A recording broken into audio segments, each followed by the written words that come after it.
Hello again, everyone, and welcome to another edition of This Week in the World of Football. This is episode number 321 for November 7th, 2023. I'm your host, Randy Snow. On this week's show, the CFL playoffs are underway, the Michigan sign stealing scandal just won't go away, and Minnesota Vikings quarterback Joshua Dobbs leads the team to a victory after just 5 days with the team. But I'm not here all by myself. Across the table from me, as always, is my son Adam. For those of you listening, you might not be able to hear it. Randy is definitely a little under the weather. I'm using my sexy voice. He's got that deep, dark Darth Vader voice going on. I don't know. I don't know where I picked up something at, but yeah, I'm a little under the weather. Yeah, I was feeling it too last week. We don't know if we got it from the Lions game or what, but hey, just give me the signal and I'll carry the show like I do every week. So nothing different there. I'm going to soldier on as best as I can. Well, good luck. We come to you each week from the fabulous World of Football Man Cave, located right here in the center of the football world, Kalamazoo, Michigan. We're here to promote the game of football in all its many forms, past, present, and future. Our goal is to educate, inform, and entertain our listeners with the glorious buffet that is the world of football. All this while keeping a close eye on the rich history of the game. We also want to keep an eye on where our listeners are at. We've been asking folks for the last couple of weeks to let us know where you're listening from. We've heard from several people. Didn't hear from anybody this week, but we're going to try this for a couple more weeks and just see who else wants to chime in. But we know we've got listeners in Australia, England, Japan, and Canada. So yeah, let us know where you're at so we can put a pin in the old map and just say this is where our fans are at. Yeah, feel free to send your cell block number, penitentiary. We will shout you and that cell block out. Thanks for checking out our podcast. We'd love to get your feedback on one of our many platforms: Apple Podcasts, SoundCloud, TuneIn, Spotify, iHeartRadio, and Amazon Music. So you can simply ask your Alexa device to play the World of Football podcast. We also have timestamps down in the description of both the podcast and the YouTube videos, so you can go right to the topics you really want to listen to. You can also find our podcast in its full audio form on our YouTube channel with the handle at The World of Football, as well as other selected videos like Just Lying Around, a Detroit Lions podcast featuring Adam and his brother-in-law Kyle.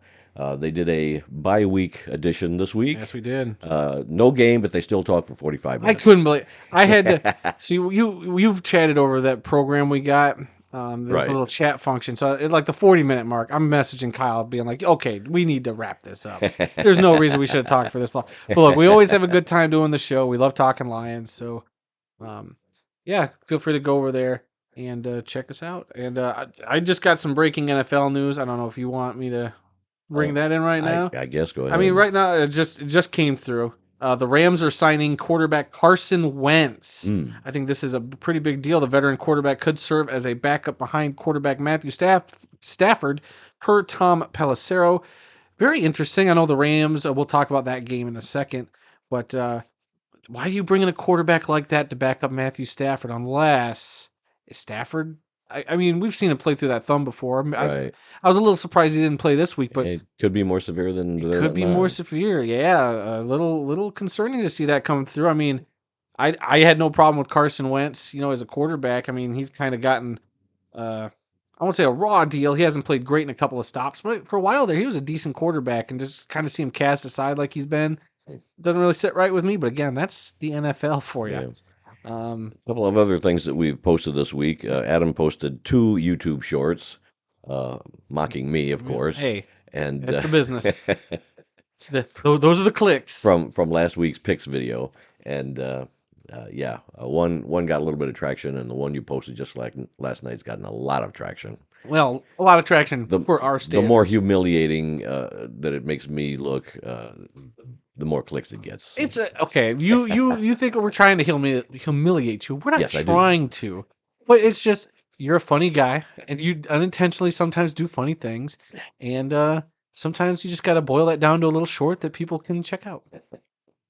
Also, coming up in the next day or so, we're going to have our weekly picks video for week 10 in the NFL. Yep. So look for that in the next day or so. And also, we got a new video kind of thing coming out. It'll probably be a short. I got to work on it a little bit, but we have, as a staff at the World of Football, there's 4 of us. Me, Dad, obviously, Aaron on the picks video, my brother-in-law Kyle over on the Just Lying Around. We are going to do our official The the world of football power rankings. I thought about unveiling them on this show because, I mean, we should reward our listeners for listening to the show and then put it out there in the world. But be on the lookout for that short. Maybe we'll talk about power rankings on the show in the future. But we decided we're going to at least do the top 10, our top 10 teams. These are NFL power rankings. And, just put them out there and see what other people think. I think I've got the final list. You haven't seen the final list. I've not seen the final list. Because it's an aggregate of our 4 top 10s. Right. All the on-air talent from the world. Yes, on-air talent. The only talent that this YouTube channel has / podcast network. But so that'll be coming up probably tonight. I got a few things to work on tonight. So that'll be one of them. Okay. Yeah, you can't give them everything in this podcast. You got to tease it a little bit. Oh. Bring them back for something else. Oh, that's what it is. That's what it is. All right, so let's begin today's show with Adam and the World of Football Scoreboard. That's right, everybody. How you doing? Keep it moving as I make a couple notes on my phone. Turned off, so I got to re-upload the scores here. But I don't know about you. I didn't watch as much football this weekend as I thought because when the Lions are on bye, I won't say I take a break, but I definitely just kind of take that time to not stress about football too much. Well, for the last 3 years during the Lions bye week, I've been meeting with some other Michigan PFRA members. Yeah. And we met again this week on Sunday at Frankenmuth, Michigan. Had a nice lunch and I did a few other things after that before I left town. So I didn't see much football either. I think that's a good tradition. I like that. Like you pick the Lions bye week and you just kind of get together there. But all right, we're going to look at NFL Week 9. I can't believe we're like halfway through the season. Yep, unbelievable. The Thursday night game saw the Pittsburgh Steelers defeat the Tennessee Titans 20-16. I did not catch a whole lot from this game. Other than I think Kenny Pickett finally showing a little bit that maybe the Steelers got it right. But the other big story, despite the loss, Will Levis, rookie quarterback for the Titans, proven that he could be their quarterback of the future. So I'm down with that. The one game I did watch, though, the Sunday morning 9:30 game over in Germany between the Dolphins and the Chiefs. This almost lived up to the billing. For the most part, I thought the Chiefs were just dominating the Dolphins. And this was a game I figured, when we kind of talked about that this was a make or break game for the Dolphins, or at least our perception of the Dolphins. And the Chiefs showed that they were definitely the better team. I still saw some weaknesses in the Chiefs, but it just made me clearly go, the Dolphins aren't as good as I think people are making them out to be. The Chiefs had that great, I don't know if you finally saw that replay, but I remember messaging you about this interception the Chiefs had for a touchdown. Yeah. I was or on fumble the road. recovery that I was on the road at the time. Oh, it was so good. Probably one of the best highlights of the year. The fumble recovery that turned into a lateral pass, and then the guy ran it in for a touchdown. Just absolute heads-up play. Now, am I correct that the Chiefs scored their 21 points in the first half?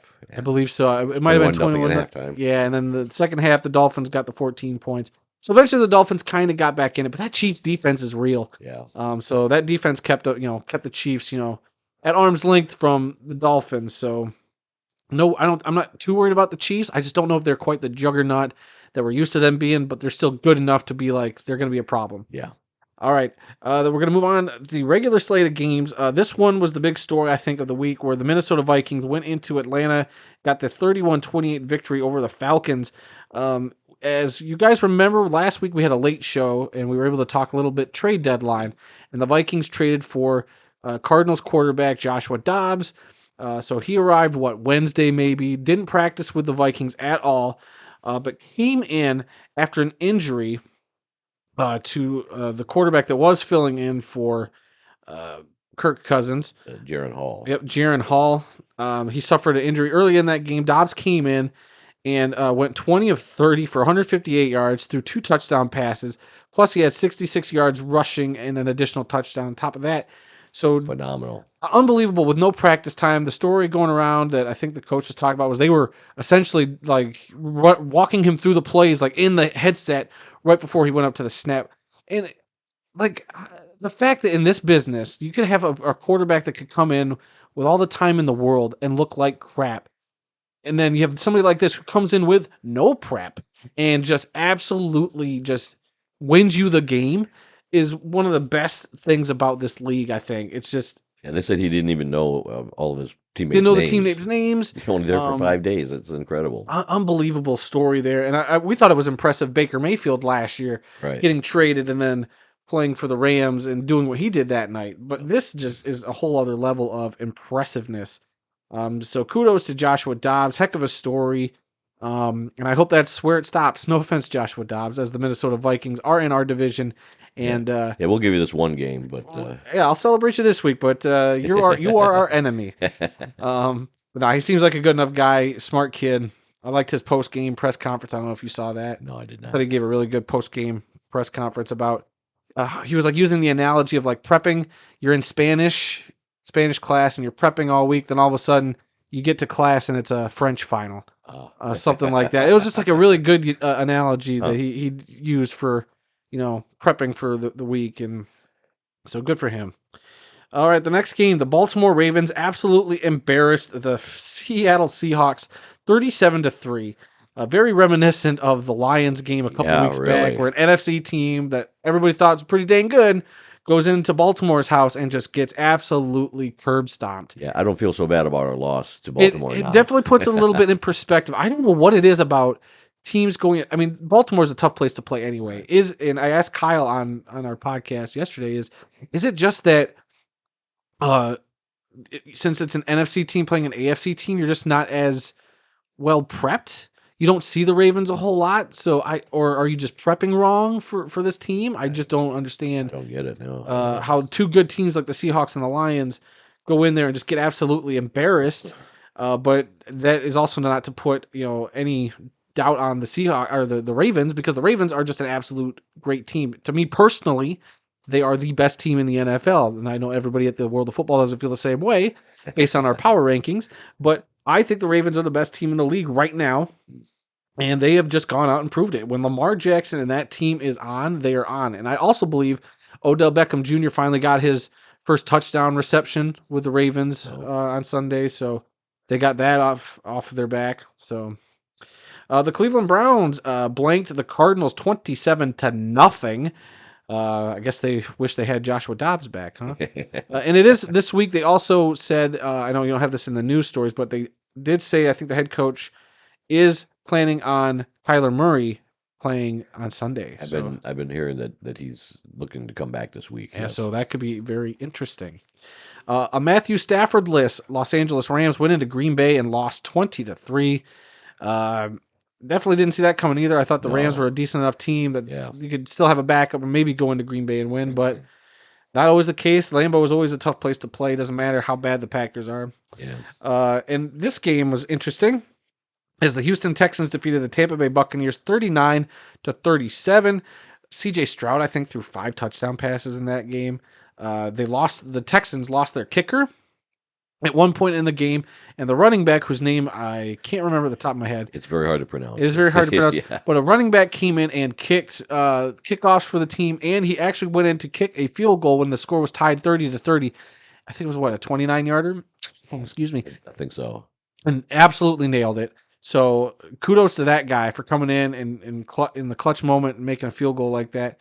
So, and then this game is also a scoreagami, the 1080th scoreagami in league history, which is a unique score. No, there's never been a 37-39 final score in the NFL. That's what a scoreagami is essentially. Right. We like talk about that every now and then. But hey, the Houston Texans, they are a fun young team to watch. I'm very interested to see where they go. And for the Buccaneers, now dropping to 3-5 after we thought they might be the best team in the South. Now they're kind of a couple of games back of the lead in the South Division. Yeah, teams that we thought were going to be good early in the year are not, and other teams are, we didn't think we were going to be good, are getting good. Every week, it's hard to tell. If you just by looking at our picks, clearly it's hard to predict. Yep. The NFL is a fun, crazy, up and down league. Just like this week, I thought the Patriots would win. Not the case, as the Commanders got a 20-17 victory in Foxborough over the Patriots, especially after they traded away 2 of their studs at the trade deadline, and Montez Sweat and Chase Young. The Chicago Bears fell to the New Orleans Saints 24-17. The Indianapolis Colts got a victory over the Carolina Panthers 27-13. The Las Vegas Raiders. How about this story with interim head coach Antonio Pierce? Is that his name? I think so. Interim head coach. He was a former Giants player. Came in and they absolutely manhandled the Giants 30-6. Starting quarterback for the Giants, Daniel Jones, went down with an injury, and it sounds like he will be out for the rest of the year with an ACL. I saw that. The hits just keep on coming. I know I said the Giants put a fork in them; they're done. Yeah, I think that's even more the case now. But for the Raiders, to have an interim head coach come in and just look like a whole different ball club.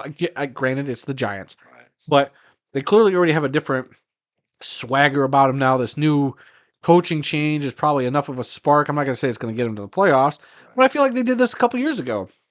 They got rid of Gruden. They had that interim coach there for a while whose name escapes me, and I was like, give this guy the job. He turned that team around, dealing with all that chaos that was happening with the Gruden situation, and got him to the playoffs. Unbelievable, and he still didn't get the coaching job. Well, that's why they got rid of the head coach and the GM, and the coordinator, and they swat, bench the starting quarterback. So but obviously things were not working out with the personnel they had there, and it was time for massive changes, and they did them, and maybe it might save their season a little bit. Yeah, we'll have to wait and see if it really was just a coaching philosophy kind of thing. Is it, this different approach of like your players? And I also I don't know if you saw this. So a reporter asked the coach if he had the practice squad players there on the sideline this week, and he said, "Yeah, I had the practice squad players there because to me, if you're part of this team during the week and you put in on all that work, you deserve to be there Sunday." They probably weren't suited up. Clearly, they weren't suited up. Right. But he was like, "You're going to be there on the sideline," which I think was a cool. So clearly, he's got a good vibe right now that the players are digging. Yeah. We'll just see if it's sustainable, or if it's a 1 week flash in the pan.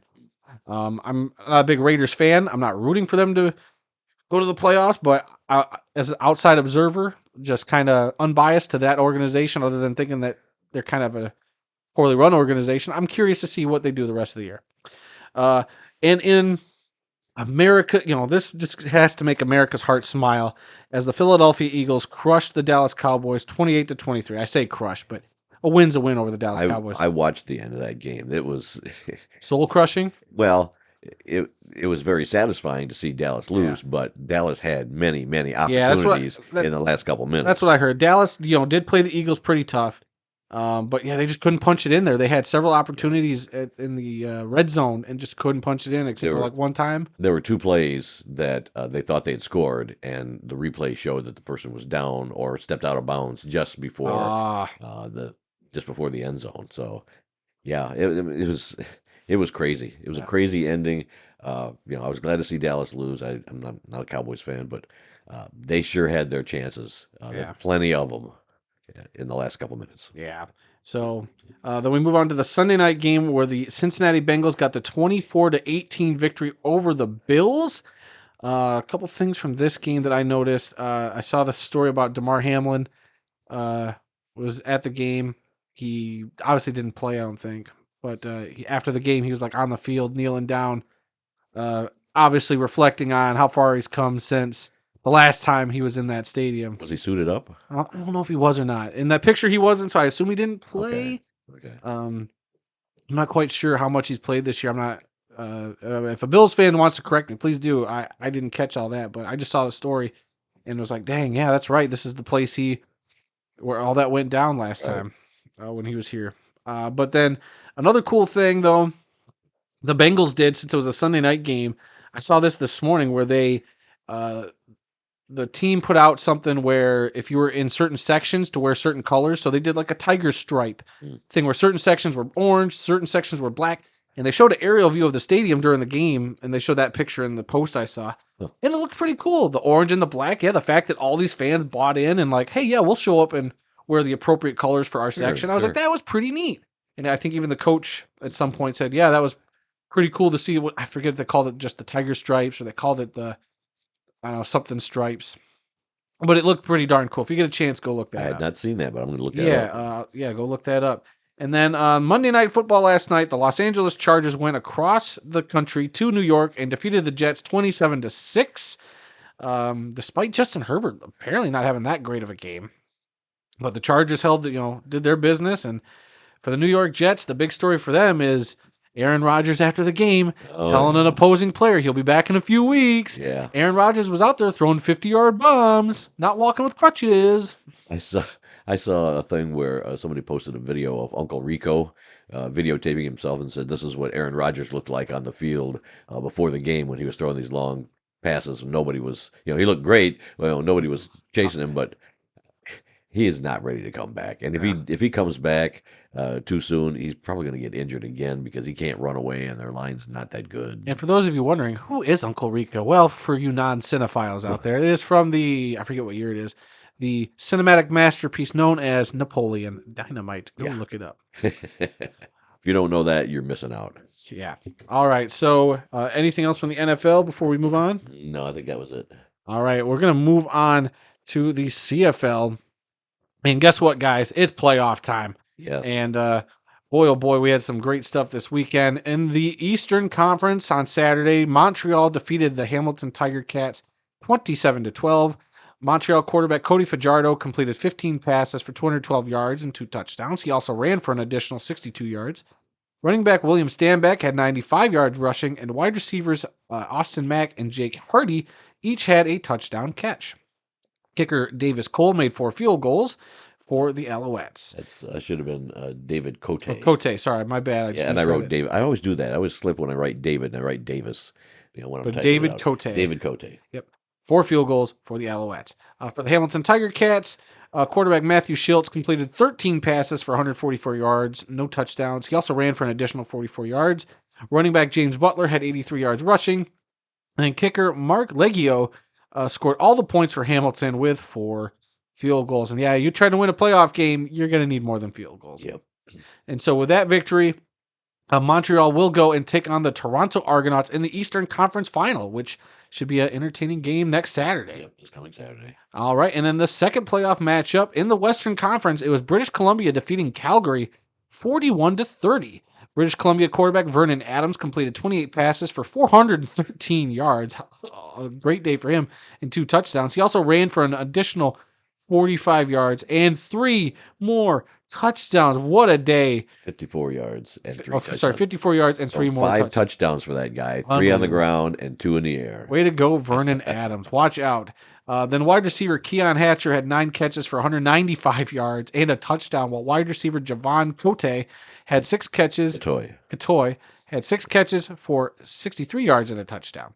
The Calgary Stampeders quarterback Jake Mayer completed 23 passes for 304 yards and 2 touchdowns, while running back Kadeem Carey had 75 yards rushing. Wide receiver Reggie Begelton had 8 catches for 112 yards and a touchdown, and wide receiver Markin Michael had 5 catches for 66 yards. Markin Michelle. Oh, Markin Michelle. Man, it looks like Michael. I know. It's not your fault. For 66 yards and a touchdown, while kicker Rene Paredes had 5 field goals. Yeah, a lot of field goals between those 2 games. 8 Yeah. and 1, and there's one guy had 5 in the other. So yeah, it was a field goal weekend. So yeah, with that victory for the British Columbia Lions, that sets up their matchup, which we all figured was inevitable, as the British Columbia Lions will take on the Winnipeg Blue Bombers in the Western Conference Championship game. That should be a great game. Yeah. So then, obviously, the winners of those games that will advance to the Grey Cup, which saw the Argos edge the Blue Bombers last season. So Winnipeg has played in 3 straight Grey Cups. Can they make it 4? Yeah. And can the Argonauts go back to back? Yeah. That's a lot on the line. Obviously, I'm pulling for the Argos. Me too. But there's also part of me that's like, kind of want Montreal and British Columbia to upset, just so we have some different teams in the finals. But whatever gives me the best games. Like, I think that British Columbia Winnipeg game should be a lot of fun. Should be very high scoring. I think it's going to be absolutely nuts. I can't remember. British Columbia, I thought, might have beat Winnipeg once. If not, they played them really close. I can't remember. It's been a long season. The CFL season's so long. Yeah. Well, I'm kind of hoping for a Toronto BC matchup in the Grey Cup game. But it'll probably be a repeat of last year. I'd be okay with that too, as long as the Argos are in it, I guess. Yep. So yeah, that is it for the CFL. So now I'm going to throw it over to Sicky McGee over there, who's going to talk to us about some college football. Yes, week 10 in the FBS level. We still have 7 undefeated teams. One of them dropped out last week, but Number 1 Ohio State improved to 9-0 with a win over Rutgers 35-16. Number 2 Georgia at 9-0 with a win over number 12 Missouri 30-21. Michigan improved to 9-0 with a win over Purdue 41-13. Number 4 Florida State 9-0 over Pittsburgh 24-7. Washington improved to 9-0. They're at number 5 with a win over USC 52-42. Number 6 Oregon. Am I saying that right? Oregon, not Oregon. Oregon. Oregon over California 63-19. Number 7 Texas over number 23 Kansas State 33-30 in overtime. Heck of a game. Number 8 Alabama over number 14 LSU 42-28. Number 22 Oklahoma State upset number 9 Oklahoma 27-24. Number 11 Penn State over Maryland 51-15. Clemson upset number 15 Notre Dame 31-23. Arizona upset number 19 UCLA 27-10. James Madison improved to 9-0 with a win over Georgia State 42-14. Liberty improved to 9-0 over Louisiana Tech 56-30. And tonight, it's Tuesday night, but it's Maction. I think there's 3 different games on tonight. They're all on TV, a couple different stations. But tonight, Western Michigan plays their arch rival Central Michigan at 7 Oh. o'clock, and that's going to be on ESPNU. Is it in Kalamazoo? It's in Kalamazoo. Oh, we didn't get tickets to this game? Yeah, We could probably still get tickets if we well, wanted. probably, but yeah, I'm not up to that. But there are 2 possible trophies up for grabs tonight. First is the Cannon Trophy, which goes between Central and Michigan, and then Western beat Eastern Michigan last week. So the 3 MAC teams in the state of Michigan, they play for a trophy. You know, whoever beats the other 2 keeps the trophy, and that's called the Michigan MAC Trophy, and that is up for grabs. Should be tonight too. So if they can win, they'll have 2 trophies they can add to their case this year. So an important game for Western Michigan. I'm probably going to take some medicine, start the game, and fall asleep, and I'll wake up later and find out who won. Yeah, I'll probably be too busy editing, but I'll have to remember to turn that on tonight. Yeah, again, that's ESPNU tonight. All right, in the military academies, Army. This is a game I watched. Oh, okay. Army upset number 25 Air Force. Wow. 23-3. They were the one team that was undefeated that lost this week. It was the first loss for Air Force this season. They committed 6 turnovers in the game when up until this point they had only had 4 turnovers the entire season. Jeez. It was unbelievable. And it was Army's first win over a ranked opponent since 1971. Dang. Army came to play. Even though they've only won, I think, 3 games this year, these rivalry games between the academies. It doesn't matter. Yeah, it doesn't Yeah. matter. Across all football, if you have a rivalry, throw the records out the window. NFL division rivalry, throw it out the window. College football rivalry, throw that record out the window. And this was played at a neutral site, too. This was played Yeah. in Denver's NFL stadium. Mile High? Yeah, well, it's not Mile High. Empower Field at Mile Whatever, High. I don't know. But it's the Denver Broncos Stadium. So, yeah, so that was pretty cool. So I watched almost all that game, and I could not believe that Army handled Air Force that way. Oh, my gosh. The quarterback looked terrible. He goes back for a pass, and the ball slips out of his hand. And, oh, my gosh. It was wild, just a wild game. And then finally, in the other military academy, it was Temple over Navy, 32-18. All right, so let's go on to some other levels of college football. We'll start at the FCS level. From here on, it's just a couple of random scores I picked out. Colgate over Lafayette, 37-34 in overtime, and Dartmouth over Princeton, 23-21. At the Division II level, it was Slippery Rock over Edinburgh, 56-18. The Colorado School of Mines over New Mexico Highlands, 77-3. In Division III football, Kalamazoo College over Greenville, 33-23, and Lewis and Clark over Puget Sound, 66-24. At the NAIA level, it was Friends of Kansas over McPherson, 66-17, and Hastings over Midland, 37-32. I picked that one out because those are both towns in Michigan, Hastings and Midland. Let's see. They're not from Michigan, but it's a coincidence there. At the junior college level, our favorite junior college team, Snow College from Ephraim, Utah, improved to 8-2 when they squeaked past Garden City with the score of 33-32. And Northwest Mississippi defeated Northeast Mississippi 28-27 in overtime. Now let's go up north of the border to U Sports up in Canada. This was the second round of their playoffs up there. Laval over Concordia 34-27 in overtime, and Western over Queens 47-20. They're going to be continuing their playoffs for another couple weeks up there, all leading to the Vanier Cup Championship game, their version of the college football championship game, which is going to be played on November 25th in Kingston, Ontario.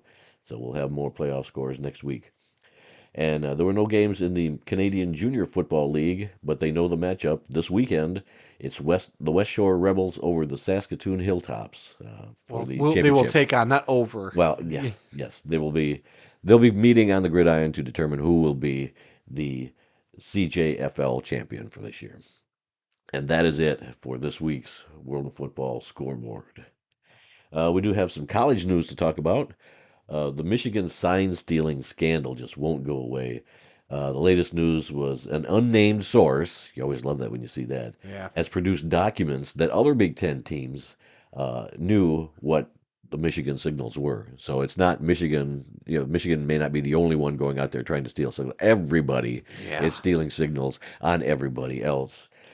Doesn't make it right. Right.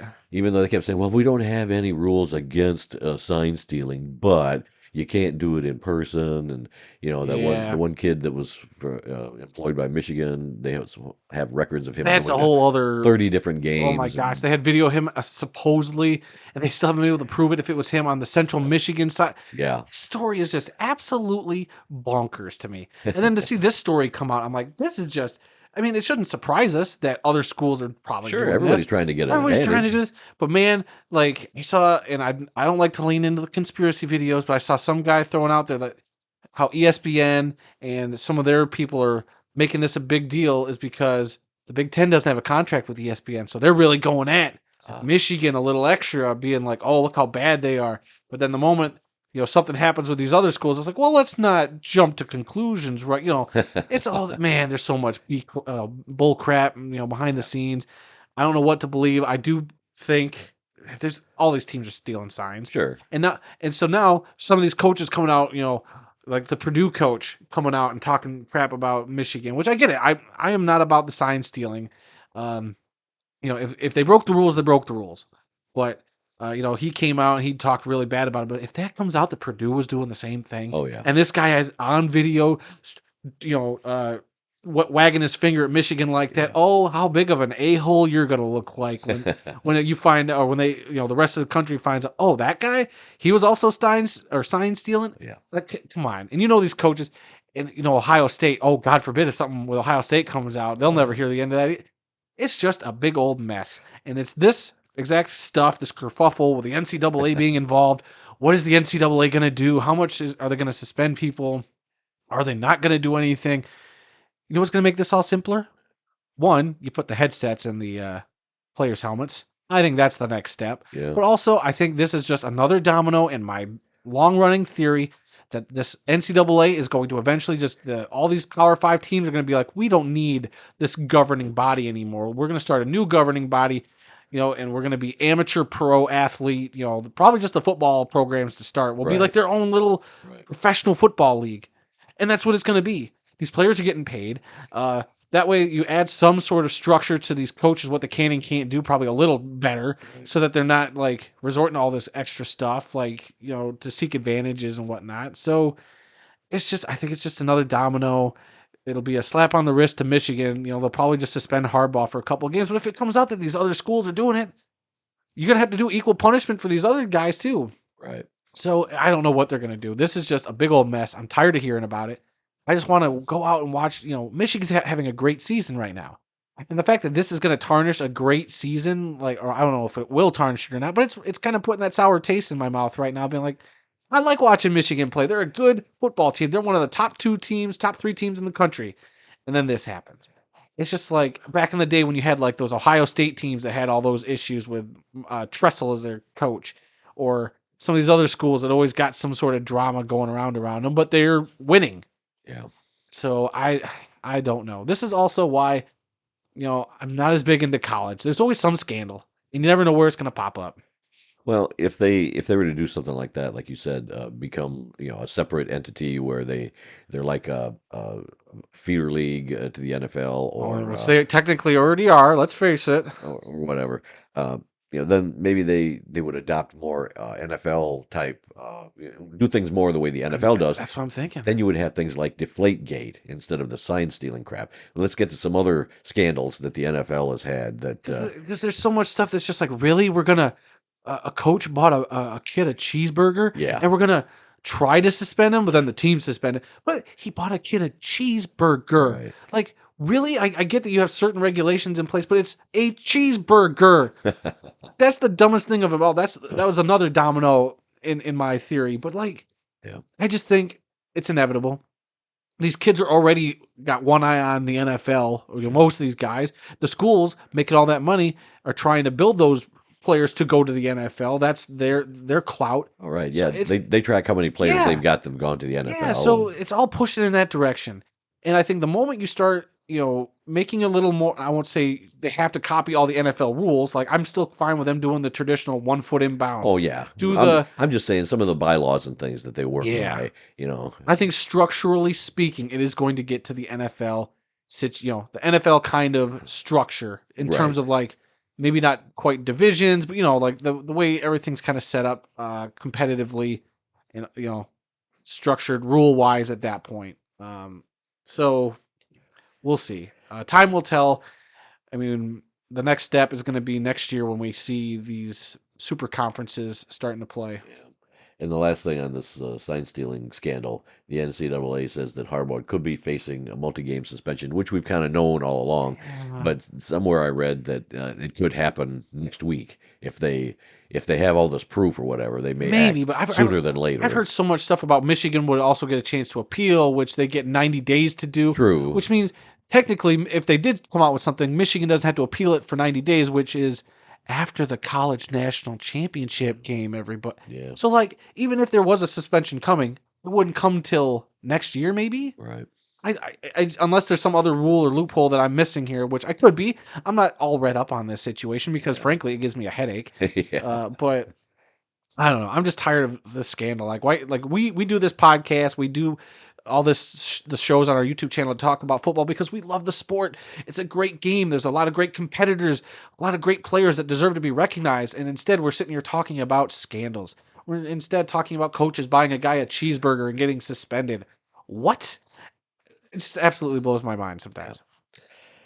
Yep. All right. Let's move on to some arena and indoor football news.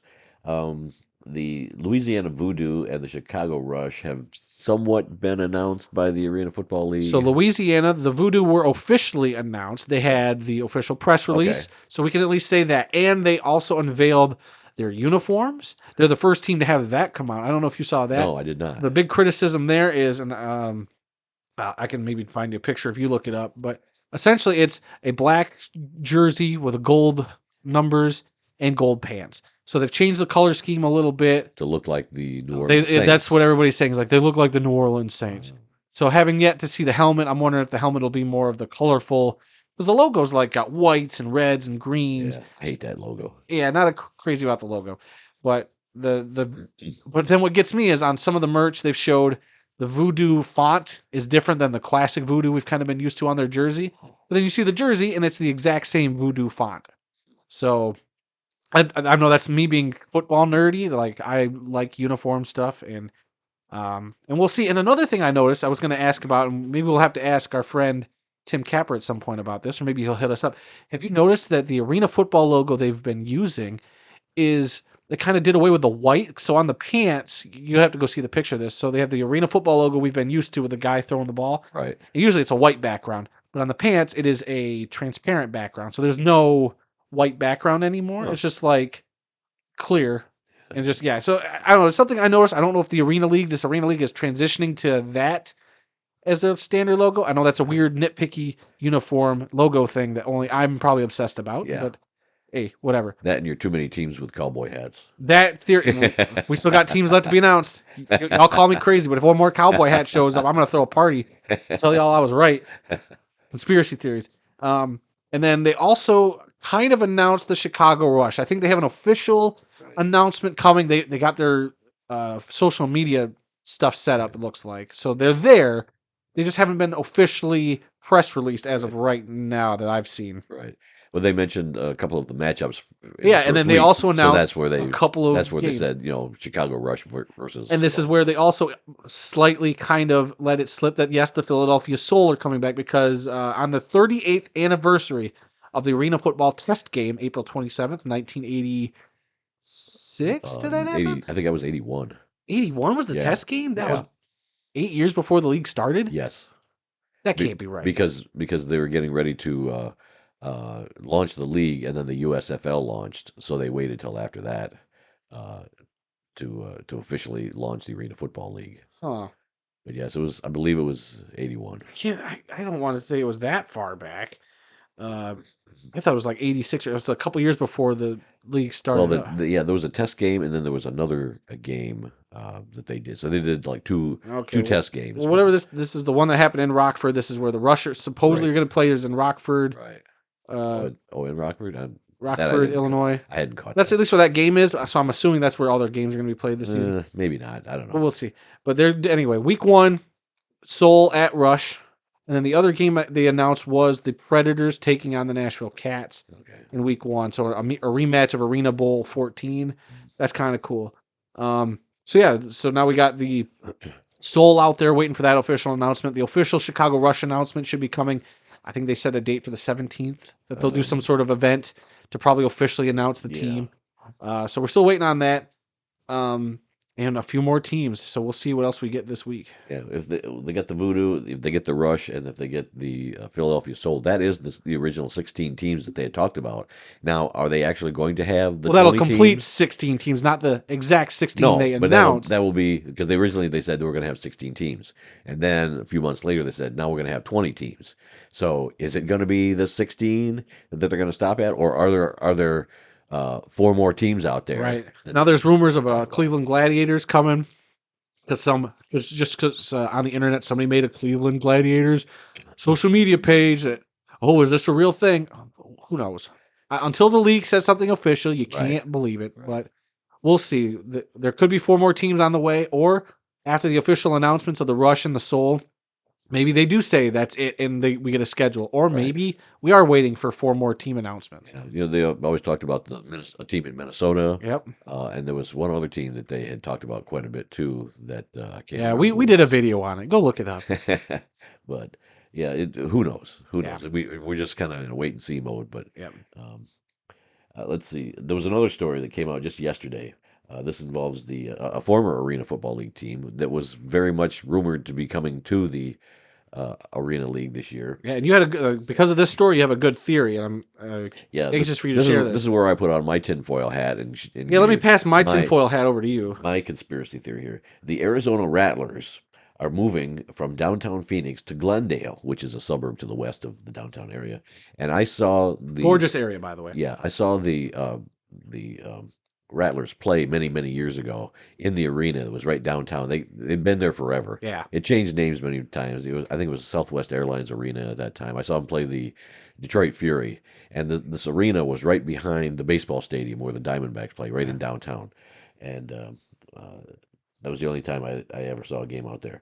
But they're moving from that arena to a place called the Desert Diamond Arena, which is right across the street from the Arizona Cardinals Stadium out there on the west side of town.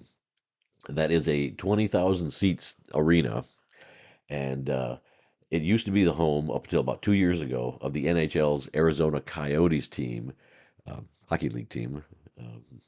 And what I think is interesting is they said that the Rattlers will be the primary tenant at that arena. So this is my theory. That this is the reason that the Rattlers were not brought in this year, is because they were playing in an arena where they couldn't get the dates that they wanted for next year. And so by moving to this new arena and being the primary tenant, they now have first dibs on any dates for games being played out there. So will they join the Arena League next year? Because now they're in a better situation. They've got a stadium all to their own. or an arena all of their own, and they're the primary tenant, and host some 20,000 seats there, host some arena bowls out there in the desert. Who knows? That's just my conspiracy theory that this was what was holding up them coming into the league, because they were like the first team ever mentioned. That first interview Right. that the commissioner did with Tim Capper, he basically laid it out that the Rattlers were going to be coming. Getting bit by a snake out in the desert. Yep. So, and it didn't happen. So I think maybe this was the reason why, That because makes some because of sense. the conflicts with the arena. I usually think you're a bumbling buffoon, but I think you actually might be onto something I'm here. not just a pretty face and a great voice. I always said you have the face for radio. That's right. And then I want to throw out there, since while we're on the indoor football league news, they did drop their schedule today. I knew it was coming. I had not seen it. So I'm looking at it right now. They got a big grid up. It's a 19-week season, going from March 16th will be the first weekend of games. Some notable games that weekend will be the Arizona Rattlers going to Northern Arizona to play the Wranglers. And then the Massachusetts Pirates will be traveling to Green Bay to play the Blizzard that opening weekend. And so the final week of the season will be July 20th. That'll be week 19 of that season. How many teams do they have this year? Let me do a quick count. They got 1, 2, 3, 4, 5, 6, 7, 8, 9, 10, 11, 12, 13, 14, 15. They have 16 teams. That's a pretty respectable size. And with an Arena Football League coming out, if they have 16 teams, that's pretty darn big. Yeah. For the indoor game overall. So looks like they said it'll be 16 games for each team. They will have 8 home games, 8 away games, and 3 bye weeks. So that's why week 1, a bunch of the teams aren't playing. So that's one of their 3 byes. So teams are getting 3 byes. They specifically addressed Sioux Falls to be an exception as one of their home games. Oh yeah, they're going to be playing a game in Fargo. I saw this where the Bismarck Bucks, since they aren't having a team this year, they are again, they'll come back supposedly next season. But they announced on their official website that they will host a game in Fargo this season between the Sioux Falls Storm and the Massachusetts Pirates. They're calling it the first ever Fargo IFL Gridiron Classic. So for those who are fans of the Bismarck Bucks, you at least will still get an indoor football game out there. A game. So I kind of like that move by the Indoor Football League. You got a team who's waiting to come back for whatever reason, and you're like, you know what? Since you're being patient, we'll give you a game. Yep. So I kind of like that move. I kind of like that. I liked when the Arena League did that, where I remember Grand Rapids played an exhibition game in Kansas City, I want to say, against a team before. I don't remember. Yeah, this was years ago. Might have been, can't remember if it was the Arena Bowl season or the year before the Arena Bowl season, but they played a preseason game at a neutral site. I want to say it was the 2001 season.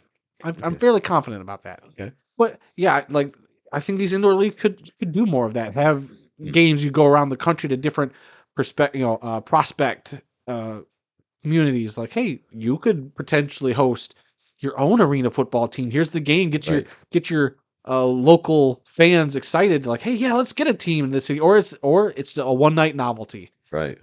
I think that is what these leagues should do more of. Yeah, no, that's a great way to show the fans in another city, hey, this is what this game's all about. Come out, check it out. And if you like it, start lobbying to get yourself a team in our league. Hopefully, our league, not someone else's league. But yeah, I mean, they can show that yes, this arena can hold this type of football. It can be played here. It can work.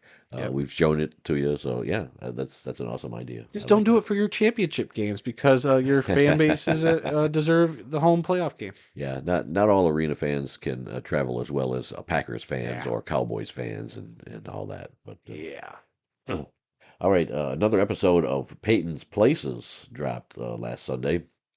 This is season 4 of this show. It was episode number 3, and the title of the episode was "When You Wish Upon a Star." And he talked with quarterback Phil Simms, who was the first one to ever do a commercial after winning a Super Bowl by saying, "I'm going to Disney World."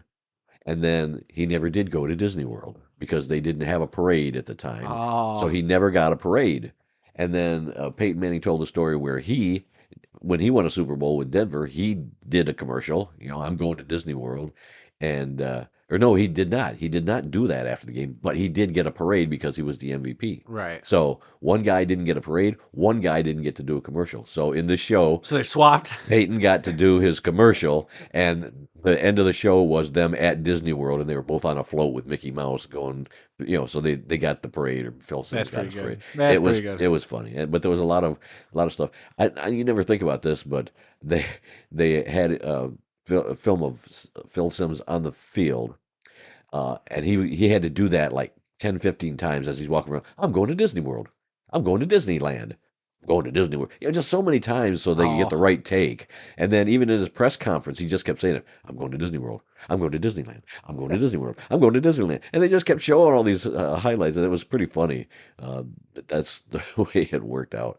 But check out that episode. Peyton's Places is awesome. I yeah. know you watched a few in the I've watched past, it. I like but you Peyton's haven't watched Place. it lately. I haven't been like an avid watcher, but Yeah. like anytime I'll see clips from it, it's Yeah. great. Like I saw some clips from last week's episode with Pat McAfee. Yep. So good stuff. I Yeah. think he does a great job. He's a great personality. I try to post, some highlights. When I see him out there, I'll post him on our World of Football, either X account or Yeah. Facebook, Like we didn't even whatever. talk about the Manning cast this week Yeah. and Arnold Schwarzenegger bringing a donkey on there. Like, good lord. Yeah, I saw a little of that, and the whole Trevor Lawrence thing, Yeah. where they showed his Yeah, hair. you were telling me about that before we recorded. Yeah. I was watching it live when they did that. And that was so crazy. I really wanted to see Peyton with Trevor Lawrence's Trevor hair. Lawrence's hair. I'm sure it's out there. It's just a Google search away. And I think they did a mini cast when we were at Monday Night Football, and I No, they never didn't. no they I don't didn't. think they did. Nope. I was looking because I was also watching the game on my phone. Okay. Just to see Okay. what was happening on the broadcast. But yeah, they didn't do them. Okay, because I was kicking myself for thinking that I should have taped. I mean, I taped the game, but I should have got the. Yeah, manicast. they didn't do that game. Okay, then I feel better. All right, let's move on to today's birthdays for November 6th. No, today's the 7th, isn't it? November 7th. Yeah. Okay, I wrote down 6th. November 7th. Halfback and flanker Ray Renfro, born on this date in 1929. He passed away in 1997 at the age of 67. He played his college football at North Texas and was selected in the 4th round of the 1952 NFL Draft by the Cleveland Browns. He played 12 NFL seasons, all with the Browns, from 1952 to 1963, and won 2 NFL titles with the Browns in 54 and 55. And we also have one obituary this week. This is where we take a moment and honor those who've made the world of football a better place. Mike Rapond. Do you want me to take this one? No, I got Save it. your voice. Mike All right. Rapond, a wide receiver in the NFL and the World Football League, has passed away at the age of 72. Rapond played college football at Arkansas and was selected in the 9th round of the 1973 NFL Draft by the Buffalo Bills. However, he ended up signing with the Chicago Bears and appeared in only 2 games during the 1973 season. He also played for the Chicago Fire of the World Football League in 1974.